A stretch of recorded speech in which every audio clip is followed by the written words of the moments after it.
নমস্কার বন্ধুরা, আমি জয়তী চলে এসেছি দেশ দেশান্তর থেকে একটি নতুন ভিডিও নিয়ে। আশা করি সবাই ভালো আছেন। আমার ডায়েরিতে কিছু বেড়াতে যাওয়ার গল্প লিখে রেখেছি। অনেক সময় অনেক ঘটনা, অভিজ্ঞতা স্মৃতির অ্যালবাম থেকে মুছে যায়, সেজন্যই লিখে রাখা। তাছাড়া ফোনের মেমোরি কার্ডেও স্টোর করা ছিল কিছু ছবি, তাই ভাবলাম আপনাদের সাথে আজ শেয়ার করব বাহামা ক্রুজের গল্প। তাতে আমার আনন্দও দ্বিগুণ হবে। এই বছর ফেব্রুয়ারি মাসে যখন কানাডার অটোয়া শহরে হাড় কাঁপানো শীত পড়েছিল, সূর্যের তাপ অনুভব করার জন্য কোনো সমুদ্র সৈকতে যাব বলে ঠিক করেছিলাম। শেষ পর্যন্ত আমরা বাহামা ক্রুজে যাই। সংসারের টানাপোড়েন, চাকরির চিন্তা ভুলে ছেলেদের হেসেলের দায়িত্ব দিয়ে আমরা স্বামী স্ত্রী বেরিয়ে পড়েছিলাম। দুপুরে অটোয়া থেকে ফ্লাইট নিয়ে সন্ধেবেলা পৌঁছাই ইউএসের ফ্লোরিডার ফোর্ট লডারডেল শহরে। এই শুক্রবার রাতটা হোটেলে কাটিয়ে পরের দিন ব্রেকফাস্ট সেরে আমরা রওনা হই পোর্টের দিকে। বাহামাস সম্বন্ধে অনেকেরই জানা, আর যাদের জানা নেই তাদের জন্য একটু বলি। বাহামাস কিন্তু ইউএসের অন্তর্গত নয়। এটি একটি স্বাধীন রাষ্ট্র বা কান্ট্রি, কমনওয়েলথের অংশ। বাহামাস 700টি দ্বীপ নিয়ে গঠিত, তার মধ্যে 25টি দ্বীপে লোক বসবাস করে। সত্যি কথা বলতে কি, সব রকম যানবাহন চড়ার অভিজ্ঞতা থাকলেও জাহাজে চড়ার অভিজ্ঞতা লিস্টের বাইরে ছিল। ছেলেবেলায় হাওড়া ব্রিজের তলা দিয়ে স্টেশনে যাওয়ার সময় কৌতূহল চোখে গঙ্গাবক্ষে জাহাজ দেখা পর্যন্তই ছিল আমার দৌড়। পোর্টে পৌঁছবার সাথে সাথে চোখে পড়ল অসংখ্য যাত্রীর ভিড়, এক একজনের এক এক দিকে যাত্রা। সিকিউরিটি চেক হওয়ার পর চোখে পড়ল সেই জাহাজ, যাকে দেখার ইচ্ছে ছিল সামনে থেকে ভেতরে ঘুরে। অবশ্য যুগ যুগ ধরে পোষণ করে রেখেছিলাম চড়ার ইচ্ছে। সেই গল্প আজ সত্যিই হলো। জলের ওপর এই 15তলা জাহাজটি কিন্তু কোনো 5 স্টার হোটেলের থেকে কম ছিল না। এটিই ছিল আমাদের জাহাজের ঠিকানা। সমস্ত প্রয়োজনীয় উপকরণ দিয়ে সাজানো ছিল।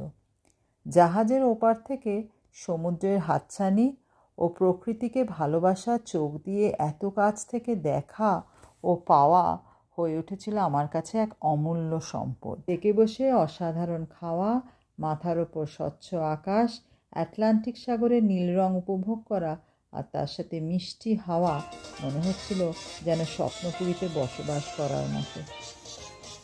আমার ক্রুজ চলাকালীন অভিজ্ঞতাটা অনেকটা দুর্গাপুজোর মতো। সে এই প্যান্ডেলে কোকিল কণ্ঠী তো ও প্যান্ডেলে কিশোর কণ্ঠী, এখানেও এক ফ্লোরে কনসার্ট তো অন্য ফ্লোরে ড্রামা। সারা বছর পরিশ্রম করে যারা ক্লান্ত বোধ করেন বা কোলাহল থেকে মুক্ত থাকতে চান, তাদের জন্যও ছিল নিরিবিলি ও নিরালায় কাটাবার জন্য লাইব্রেরি বা বোর্ড গেমের ব্যবস্থা। আমাদের জাহাজ যখন নোঙর বাঁধল 2 দিন পরে কোকো আইল্যান্ডে, ডেক থেকে তো তার সৌন্দর্য দেখে আমি অভিভূত। প্রকৃতির এই উপহার পেয়ে অন্যান্য মানুষেরাও কি খুশি, কি প্রাণবন্ত। কেউ গল্প করছে, কেউ হাসছে, চতুর্দিকে কোলাহল চলছে। আর ওদিকে কেউ সাঁতার কাটছে, বা কেউ জলে পা ডুবিয়ে বসে আছে, আর কেউ বা সূর্যের তাপে স্নাত হচ্ছে। আর আমি প্রকৃতির কোলে কয়েকটা তাড়াতাড়ি করে স্মৃতিচিহ্নরূপে ছবি তুলে ফেললাম। আমাদের বিকেল 4টে অবধি টাইম বাঁধা ছিল জাহাজে ফেরার জন্য। আমরা ক্লান্ত শরীরে পৌঁছে গেলাম জাহাজে, কারণ পরের দিন আবার আমাদের পৌঁছবার কথা ছিল বাহামাস ক্যাপিটাল নাসাউতে। পরের দিন জাহাজ দাঁড়ালো নাসাউতে। ব্রেকফাস্ট সেরে আমরা চলে গেলাম ওয়াটার ট্যাক্সি স্ট্যান্ডে। সেখান থেকে টিকিট কিনলাম $25 করে এক একজনের। ইন্ডিয়ান কারেন্সিতে পড়লো প্রায় 1700-1800 টাকার মতো। আমাদের পরের ডেস্টিনেশন ছিল পার্ল আইল্যান্ড। আটলান্টিক সাগরের ওপর দিয়ে যাওয়ার সময় ছোটোবেলার কথা মনে পড়ছিল। ভূগোল ক্লাসে ম্যাপ পয়েন্টিং শেখাতো দিদিমণি। বিভিন্ন দেশ ও সাগর পয়েন্ট আউট করতে হতো, আর তার মধ্যে প্রশান্ত সাগরকে আমি অনেকবারই প্লেন থেকে দেখেছি, তার বিশালত্ব অনুভব করেছি।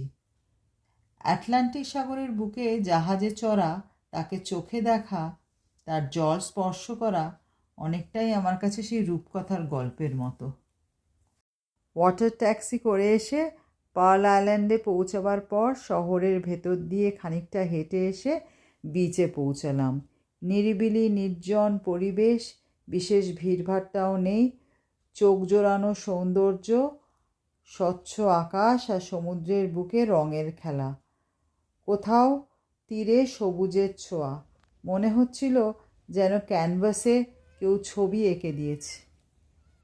পরন্ত বেলায় জাহাজে ফেরার পথ ধরলাম।